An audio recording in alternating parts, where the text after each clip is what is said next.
Assalamualaikum warahmatullahi wabarakatuh. Hai semuanya. Pada video kali ini kita akan membahas tentang salah satu penyakit degeneratif, yaitu dislipidemia. Epidemiologi dari dislipidemia ini terbilang cukup tinggi di wilayah Indonesia maupun di dunia.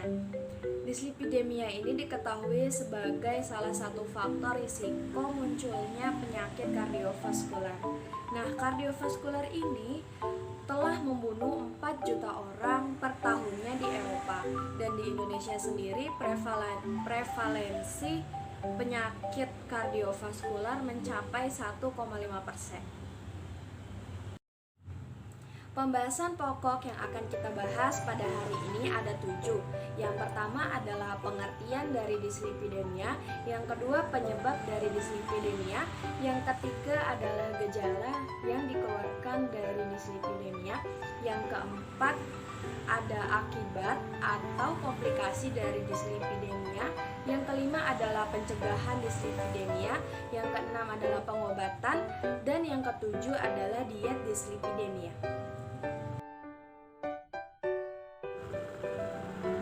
Yang pertama adalah pengertian dislipidemia.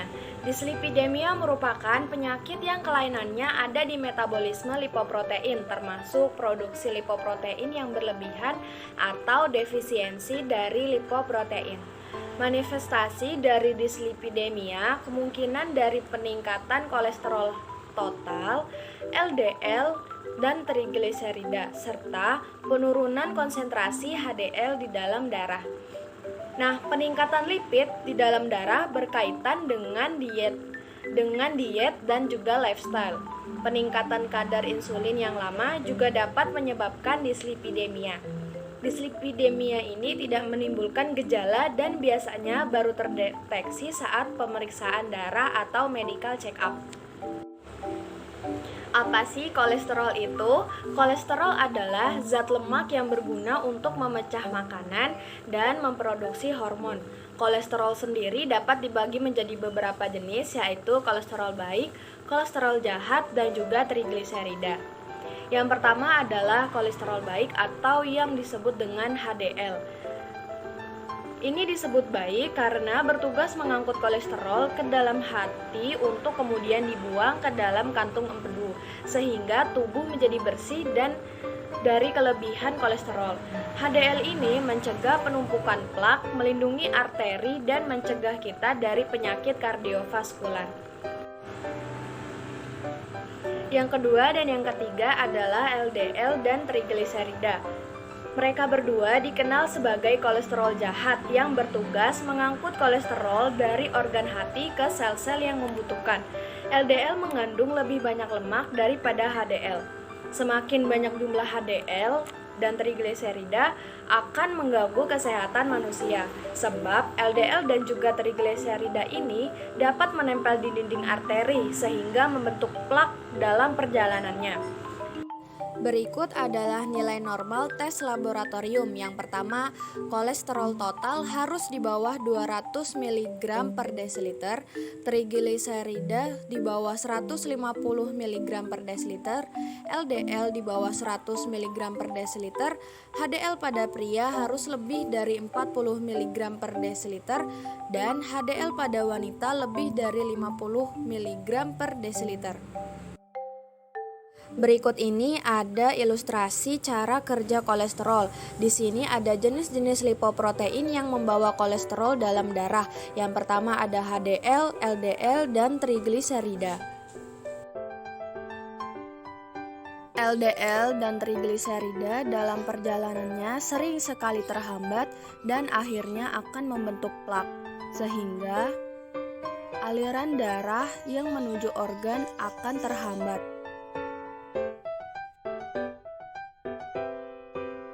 Nah, fungsi HDL adalah untuk menyerap trigliserida dan LDL yang terhambat di dalam aliran darah. Pembahasan yang kedua adalah penyebab dislipidemia.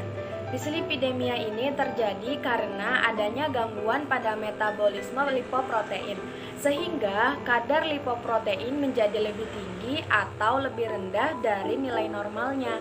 Berdasarkan penyebabnya dibagi menjadi dua, yaitu dislipidemia sekunder dan dislipidemia primer. Dislipidemia primer dikarenakan faktor keturunan atau genetik, dan dislipidemia sekunder dikarenakan pola hidup yang kurang sehat. Proses tersebut dapat disebabkan oleh berbagai macam hal yang saling berkesinambungan, antara lain yang pertama adalah faktor genetik. Orang yang mengalami dislipidemia karena adanya mutasi atau perubahan dari materi genetik, maka kondisinya biasanya lebih berat dibandingkan oleh faktor-faktor lainnya. Yang kedua adalah komplikasi akibat penyakit lain. Penyakit yang dapat menimbulkan gangguan lemak darah antara lain penyakit ginjal, gangguan kelenjar tiroid, dan juga diabetes mellitus. Yang selanjutnya dari obat-obatan. Efek samping dari penggunaan obat-obatan tertentu seperti pil kontrasepsi. Selanjutnya ada pola hidup yang tidak baik, yaitu mengonsumsi makanan secara berlebihan, kurang aktivitas fisik, dan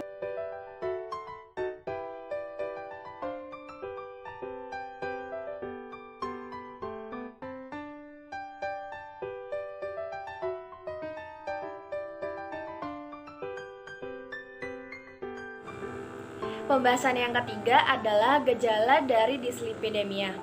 Dislipidemia ini tidak menimbulkan gejala dan biasanya baru terdeteksi saat pemeriksaan darah atau medical check up. Seringkali baru disadari ketika sudah mengalami komplikasi. Nah, pembahasan yang keempat adalah komplikasi dari dislipidemia. Komplikasi ini seperti yang telah dijelaskan sebelumnya, dislipidemia adalah kondisi di mana terjadinya penumpukan lipid yang berlebihan pada pembuluh darah, terutama pada arteri. Nah, kondisi ini dapat memicu terjadinya penebalan arteri atau yang disebut aterosklerosis. Nah, aliran darah di dalam arteri pun menjadi terhambat sehingga berbagai komplikasi pun dapat muncul. Beberapa komplikasi yang disebabkan oleh penyakit ini, yang pertama, nyeri pada dada. Apabila pembuluh arteri mengalirkan darah ke jantung terdampak,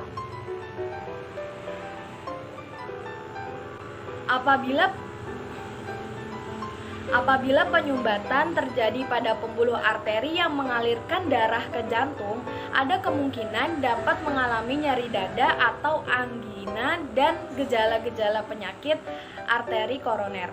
Yang kedua ada serangan jantung. Penggumpalan darah berpotensi terjadi apabila arteri tersumbat. Hal ini dapat menyebabkan aliran darah terhambat dan jantung Anda tidak dapat menyuplai darah yang cukup. Serangan jantung pun sangat mungkin terjadi pada hal ini. Yang ketiga ada stroke.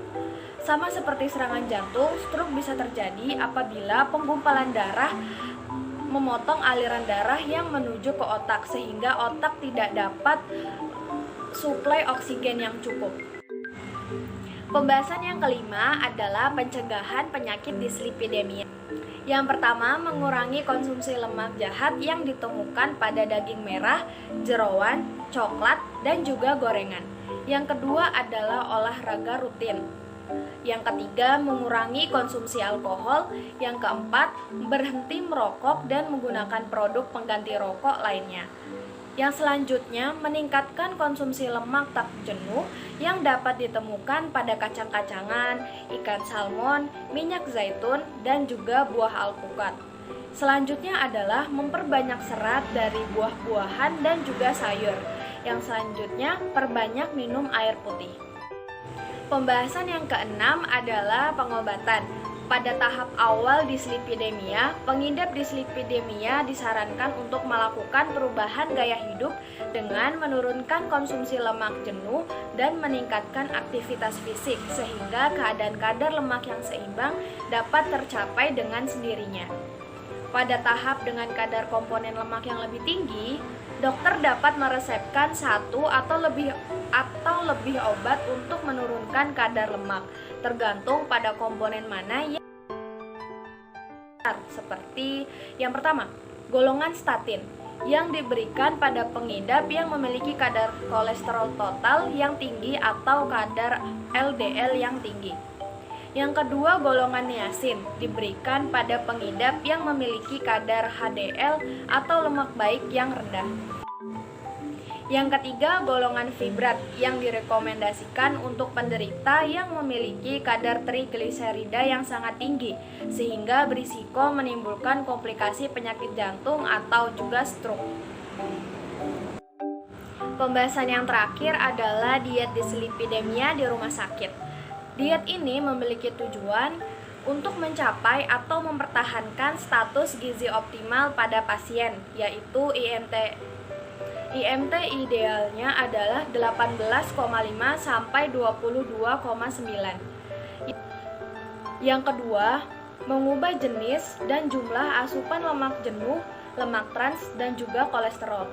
Yang ketiga, menurunkan dan mempertahankan kolesterol total, LDL, dan juga trigliserida. Yang keempat, meningkatkan dan mempertahankan HDL. Yang keempat, meningkatkan asupan karbohidrat kompleks dan menurunkan karbohidrat sederhana. Yang keenam, meningkatkan aktivitas fisik.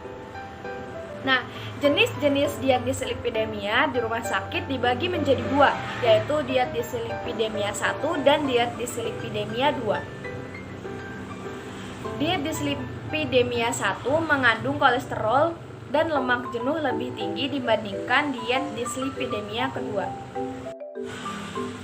Ada tambahan peraturan, yaitu penggunaan telur pada diet 1 dibatasi 3 butir telur per minggu dan pada diet 2 dibatasi 1 butir per minggu.